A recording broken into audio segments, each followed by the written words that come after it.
Muy buenas tardes, compañeros. Mi nombre es Jorge Luis Bedoya Rivera, estudiante de Administración de Empresas de sexto semestre.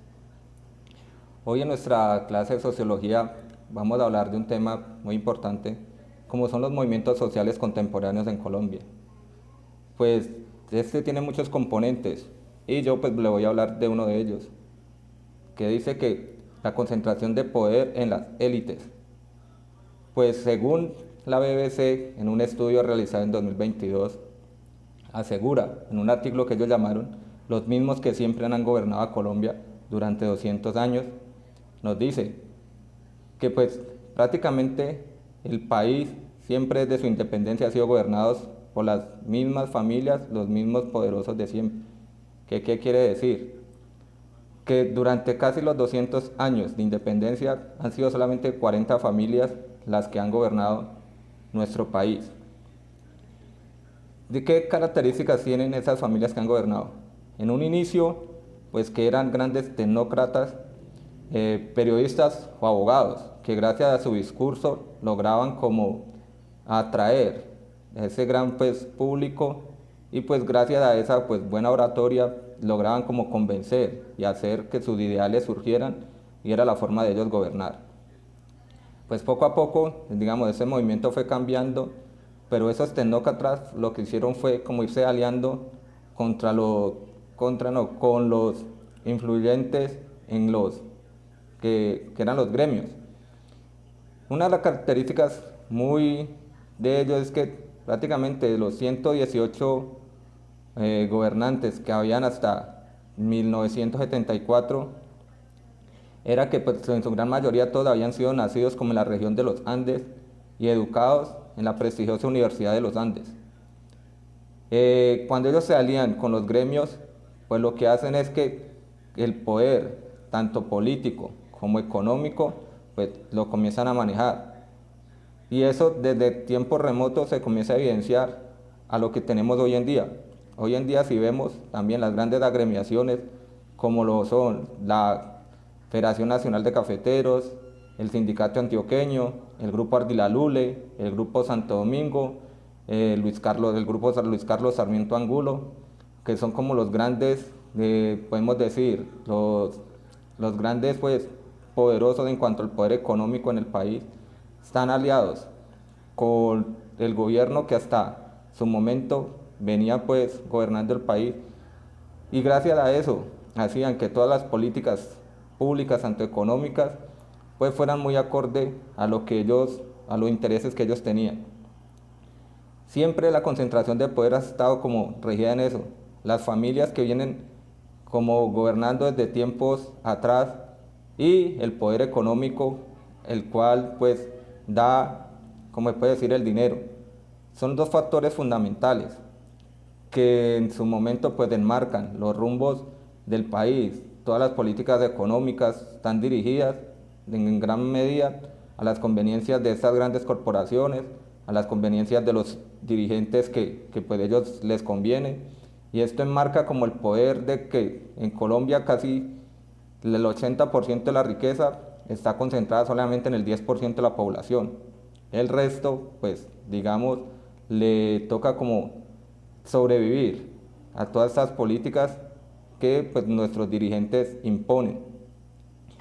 Es lo que enmarca pues como la situación de lo que vive el país, de el fenómeno social, la influencia de este gran poder acumulado en estas élites y como los han gobernado desde tiempos de atrás. Pues el país realmente necesita una liberación, algo que descentralización, donde la gente pueda tener mejores oportunidades, donde la riqueza sea mejor distribuida, donde las oportunidades tanto educativas no sean de solamente algunos, que eso también enmarca que las personas que estudian, digamos, en una universidad o colegio privado, pues son casi los que exclusivamente en el futuro van a ser los gobernantes. Entonces, cuando la educación se comienza a ser más pluralista, comenzamos a tener unos mejores empleos, unas mejores remuneraciones, la gente a tener mejores oportunidades, vamos a poder que la sociedad pueda seguir creciendo, nuestro país siga avanzando, todos tengamos mejores oportunidades. Entonces, esto es realmente muy fundamental. Espero les haya gustado. Muchísimas gracias. Hola, buen día. Mi nombre es Sonia Calderón Amaya. Les voy a hablar de la represión. La represión en contexto de los movimientos sociales contemporáneos en Colombia puede estar relacionada con la exclusión que enfrentan ciertos grupos como el Estado u otras instituciones. Pueden responder a sus demandas y protestas. Los movimientos que luchan contra la exclusión a menudo se encuentran con desafíos y obstáculos, incluida la represión por parte de las autoridades. Algunos ejemplos o formas en que la represión puede impactar los movimientos sociales que buscan abordar la exclusión en Colombia son, por ejemplo, la violencia policial, la criminalización de las protestas, el hostigamiento y amenazas, la censura y control de la información, las detenciones masivas, los desalojos forzosos. Estas son algunas de ellas. A pesar de la represión, muchos movimientos sociales en Colombia han persistido en su lucha contra la exclusión y han logrado avances significativos en la concientización pública, en la promoción de los cambios y políticas y en la mejora de las condiciones para los grupos marginados. Sin embargo, la represión puede tener un impacto negativo en la capacidad de los movimientos para avanzar en sus objetivos y puede llevar a una mayor polarización en la sociedad. Buenas tardes, mi nombre es Caterine Bonilla Martínez. Les vengo a hablar sobre los movimientos contemporáneos sociales de Colombia. En específico les voy a hablar de la pobreza. Pues yo creo que cada quien sabe cómo es la pobreza en nuestro país. Hay municipios, localidades y corregimientos donde hay un índice muy alto de pobreza, donde no alcanzan a llegar las ayudas del gobierno, donde se pierden esas ayudas o son muy insuficientes para la cantidad de personas que hay en estos municipios. Hay lugares donde no tenemos agua, no tenemos una forma de un trabajo, entonces esas personas son vulnerables. Las ayudas que brinda el gobierno a veces son muy insuficientes para esta cantidad de personas. Hay un impuesto que pagan las personas que declaran renta. Esta declaración de renta es un impuesto para estas personas porque generan dinero, porque generan compras, generan gastos. Entonces tienen una buena estabilidad económica. Este impuesto, ¿qué se hace con este impuesto? Las personas que declaran renta y este porcentaje que declaran, esto lo utiliza el gobierno para generar planes de acción con esas personas que son vulnerables. Un ejemplo, hay localidades donde no hay una IPS, donde no hay un hospital, entonces no llega el método de planificación familiar. Al no tener un método de planificación familiar, aumenta el índice de personas en un hogar. Si no hay una forma de controlar esto, se aumenta. Y como son municipios tan pobres, no tienen la posibilidad de generar un empleo para mantener a todas estas personas. Colombia es un país donde hay municipios que son muy pobres. Podríamos hablar del Chocó, de La Guajira, donde a veces ni el agua llega. Y las ayudas que envía el gobierno son muy mínimas o son insuficientes para el tipo de personas que están en ellos. Los impuestos sirven para generar muchas ayudas a estas personas, pero pues a veces no alcanzan a llegar las ayudas suficientes para todo este tipo de personas. Podemos decir que en Colombia hay un grave y grande aumento de pobreza por aumento de hogares. Hay hogares donde hay 4, 5 y hasta 6 hijos. El problema en nuestro país podría deberse a la distribución de los ingresos y a los recursos que son muy pequeños para un grupo de personas muy grandes y no se distribuye como de la manera más equitativa. Son de gran ayuda para todos estos beneficios, son los que generan planes de planificación familiar, los que generan campañas de salud. Hay municipios donde no tienen un hospital, donde no tienen una IPS, donde la gente se enferma y prácticamente se muere porque no hay medicamentos. Y pues aunque las ayudas del gobierno las hay, son muy insuficientes. Nosotros tenemos municipios donde somos muy pobres. Y uno de esos es el Chocó, Guapi.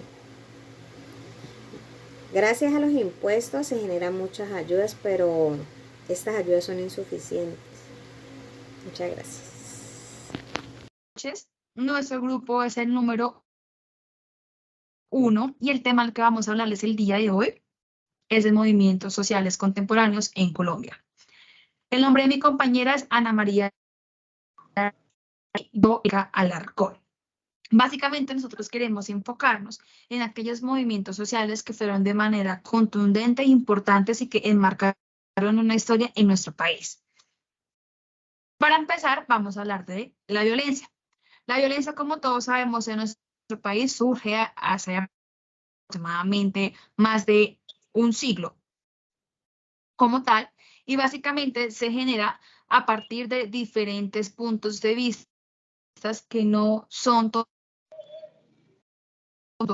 por parte de otras personas. En Colombia nace como tal el conflicto armado, que es uno de los procesos más duros que aún no termina en nuestro país y en los cuales se basan en la creación de varios grupos al margen de la ley que generan un conflicto gracias o afectando o llevando a cabo su cumplimiento social o su enfoque social por el cual fueron creados dichos movimientos.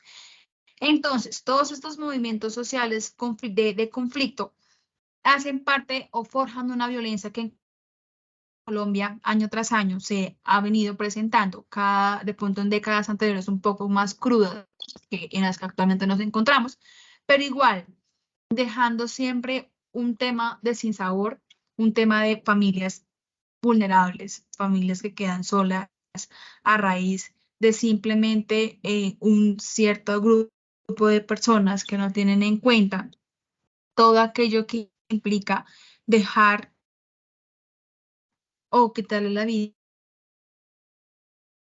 a alguien más. Lo que acabamos de hacer, vamos a traer o plasmar actualmente lo que se está presentando. Entonces, como grupo armado se genera el grupo Las FARC o EP, como se conoce, el cual se formó en el año de 1964 como un grupo primero de autodefensa campesina en el cual su ideología marxista y leninista que pensaban en una estrategia militar principalmente con lucha hacia la guerrilla, que ya existía en ese momento. Los orígenes de este grupo van como tal hacia la conferencia del bloque sur, es decir, hacia el sur de nuestro país, ya que la guerrilla se encontraba hacia el norte del mismo. Tomando en cuenta todo esto, se forjó un conflicto social que a la fecha todavía nos persigue y que bajo esta idea fundamental es un tema colectivo en donde se expresan o se representan la vulnerabilidad de los derechos humanos, ya que se ha damnificado a una población importante. Ese tipo de guerras no tiene previsto que está vulnerando la vida de niños, de ancianos, de gente que sueña con un futuro y que simplemente ellos, en base de su cumplimiento como tal, no son conscientes de ello. Actualmente en Colombia, según el DANE, se presentan 420.511 víctimas, de las cuales 269.282 son víctimas mortales. Otras también, tomando en cuenta la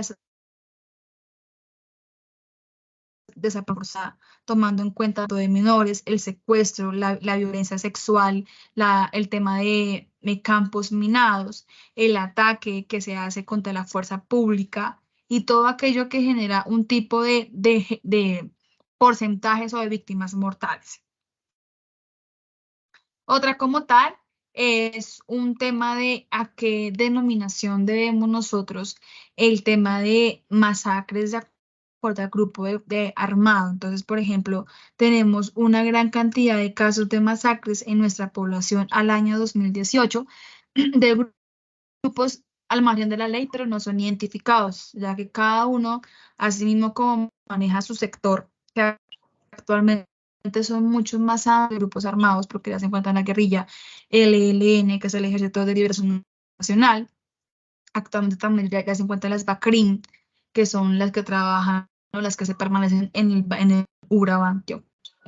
Entonces son varios grupos que es imposible determinar a qué grupo como tal se generó este tipo de sufrimiento social.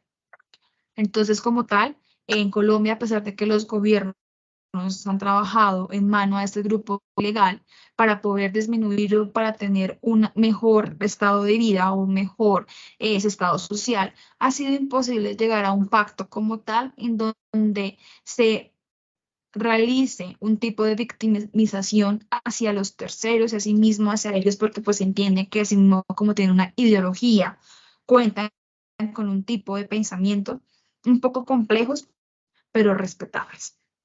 Entonces en Colombia aún se siguen presentando ciertos tipos de violencia a la fecha, se está trabajando en ello poco a poco. Yo creo que los colombianos aportamos un granito de arena a esa causa, a esa iniciativa de querer un país mejor, un país feliz, pero pues hay segmentos o hay movimientos sociales que impiden un poco este proceso. Mi compañera Ana María les acerca de la inequidad. Bueno, Ana, me presento, soy Ana María. En estos momentos les voy a hablar de la inequidad, que desde hace más de 40 años en Colombia, en nuestro país, se han presentado diferentes formas la inequidad. Debemos destacar que en nuestro país se ha incrementado significativamente la economía, lo que hace que la modernización hace que hayan personas que hayan mejorado su calidad de vida. Pero así como hay personas que han mejorado su calidad de vida, también hay un incremento en el crecimiento de la pobreza, ya que donde podemos evidenciar, más de un 55% de los colombianos está por debajo de la línea de la pobreza. Esto hace referente al aumento de la violencia, otros niveles, como los desplazamientos, como los altos niveles de contraste de riqueza, donde quieren los gobernantes primero llenarse los bolsillos y después invertir en los pueblos y en las comunidades, donde esto también genera una gran comunidad llena de pobreza. La discriminación étnica, donde las comunidades indígenas se presentan en un gran número de población vulnerable, las grandes petroleras han dado referente al desplazamiento de las mismas. Por sus explotaciones y exageradas de los recursos, invadiendo sus territorios, dando así que ellos tengan que salir donde están prácticamente cómodos para salir a vulnerabilizar en las ciudades donde ellos no conocen nada y donde entran también a un rango de desplazamiento y de pobreza. La población afrocolombiana que ha sentido mucho la desigualdad, como los departamentos del Chocó, donde el índice de violencia y el desplazamiento es de casi el 65%, donde una población índice elevado de pobreza con un nivel del 70%, donde no se tiene una vivienda digna, o sea, las comodidades como tener un buen baño, una buena cama, no se pueden tener en este departamento, o hay muchas personas que no lo tienen. Un trabajo de alta calidad donde genere unos ingresos, donde puedan tener una calidad de vida digna, tampoco se presenta en alguno de estos departamentos. También se presenta un caso especial de inequidad en la parte laboral de las madres cabezas de familia, donde pues conocemos en nuestro país, hay muchas madres, niñas vulnerables que han sido violadas o han sido utilizadas y en estos momentos son madres cabezas de familia donde no pueden conseguir un trabajo digno para poder ellas tener una calidad de vida y le puedan dar una mejor calidad de vida a sus hijos. Lo que hace Bienestar Familiar es dotar a madres cabezas de familia para crear las madres comunitarias, que son las madres encargadas de cuidar a los niños que dejan vulnerablemente digamos, en un centro del ICBF o lo dejan en la calle o lo dejan abandonado en un hospital por el índice elevado de pobreza donde estas madres no tienen cómo mantener un niño. Hay ciudades donde hay condiciones vulnerables para algunas personas, donde deben de trabajar discriminadamente en los que les toque porque no tienen cómo tener esa dignidad de tener un trabajo honrado. Entonces, eso hace que nuestros colombianos cada día sean más discriminados. Tenemos también presupuestado la discriminación frente a las personas pobres y las ricas, donde las personas con mayor cantidad de dinero discriminan a sus empleadas de servicio, dándole un trato indigno y dándole un salario que no compensa para ellas subsistir diariamente o para medio vivir diariamente. O sea, no pueden obtener ninguna clase de lujos, una salida a comer, ni nada de eso, porque el dinero que están ganando solo lo ganan para sobrevivir. También podemos decir que la inequidad se presenta en las mujeres, donde hay muchas mujeres capacitadas con buenos estudios y para obtener un cargo en alguna empresa o en una compañía importante, siempre van a preferir el hombre. Entonces, en esa parte vemos que en nuestro país no ha mejorado la inequidad. La desigualdad todavía se sigue viendo por parte de todos. Vemos que la desigualdad se sigue viendo en los gobiernos, la desigualdad se sigue viendo en las ciudades, donde hay grandes ciudades donde se invierte el dinero, donde ves abundancia, pero también hay grandes ciudades donde no se invierte el dinero y se ve un índice elevado de pobreza, un índice elevado de personas indigentes, personas sin hogar, ancianos sin hogar, porque no hay equidad en cuanto a los recursos que se manejan por parte de los gobernantes y por parte de los beneficios que genera el gobierno. Es como La Guajira, donde es donde es un departamento que prácticamente es rico por la cantidad de carbón que se saca diariamente, que hay familias con millones y millones, pero también presentamos una inequidad que diario de 1.000 niños en La Guajira mueren 151 niños antes de cumplir el año, donde se genera un índice elevado de pobreza, de extrema pobreza, de falta de alimentación, donde debería ser uno de los departamentos más ricos en cuanto a sus ingresos. Deberían de estar estas familias, ni siquiera debería de morir un niño por alimentación, porque es uno de los departamentos que más ingresos obtiene el carbón. También podemos decir las grandes empresas hacen que esto degenere porque traen personas de otras partes, de otras ciudades, y a las personas del mismo municipio, de la misma ciudad, les dan el trabajo indigno, prácticamente el trabajo que no paga bien, el trabajo que de las personas no deberían de tener. Entonces, en esa parte no hay una equidad. En este país falta más del 60% para que se pueda cumplir la equidad. La desigualdad se sigue viendo, a pesar de que se ha aumentado el índice de personas con mayor riquezas, pero también así como se aumentó el índice de personas con mayor riqueza, se aumentó el índice con personas más pobres en nuestro país. A pesar de que hay planes de gobierno, hay planes de familias en acción, niños en acción, todo eso, pero todavía se siguen presentando de que los gobernantes no reparten los recursos o no dan los recursos a las personas necesitadas o lo que necesita el pueblo. No hacen infraestructuras, no hacen colegios dignos porque cogen los beneficios y hacen un elefante blanco, quedan muchos niños sin educación y estos son los grandes niños que siguen vulnerables a obtener cualquier trabajo. A continuación, mi compañera les va a explicar la otra parte.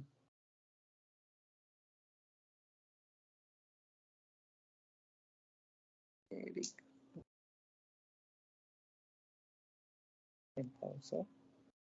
Listo. Entonces, tomando en cuenta ya lo que mi compañera acaba, vamos a pasar a uno de los puntos que tiene mucho que ver con la inequidad. Y se trata de la exclusión como tal. Básicamente, tomando en cuenta ya lo que dijo, marca mucho lo que se trata de la exclusión. Voy a hacer una diferencia o un énfasis en acerca de mucha gente considera que la exclusión es pobreza y no. Entonces, la exclusión, básicamente, voy a hacer el concepto de las dos cosas, pobreza y exclusión, y eso sería como todo el tema con respecto a ese tema de sociología. Entonces, como tal, la pobreza es carecer de medios para vivir dignamente y se está al margen por voluntad propia o circunstancias ajenas. En cambio, la exclusión es el carácter estructural de un proceso que excluye a parte de la población de las oportunidades económicas y sociales. Tomando en cuenta lo que ya dijo mi compañera y el concepto de las dos cosas diferentes, quiero entrar también a indicar que tomando en cuenta esto y de acuerdo a lo que trabaja el país con respecto a la pobreza, según el DANE, en el censo que se hizo en el año 2018, se evidencia que los departamentos más pobres es Quibdó, Riohacha y Cúcuta. Son las tres ciudades más importantes y ciudades grandes que actualmente cuentan con un grado o con un porcentaje de pobreza aún más grande. Entonces, es de tomar en cuenta que a pesar de que en muchas ocasiones se evidencia un aumento o un aumento económico respecto a la actividad política social que se puede estar evidenciando, no siempre se toman en cuenta la gente de dicho departamento, sino también se hacen muchas veces a un lado y esto no ayuda o no aporta a que la economía o a que el bienestar social de esas personas sea mejor. Listo, esto es todo por ahora en nuestro tema de sociología. Agradecemos su tiempo y asimismo agradecemos cualquier circunstancia.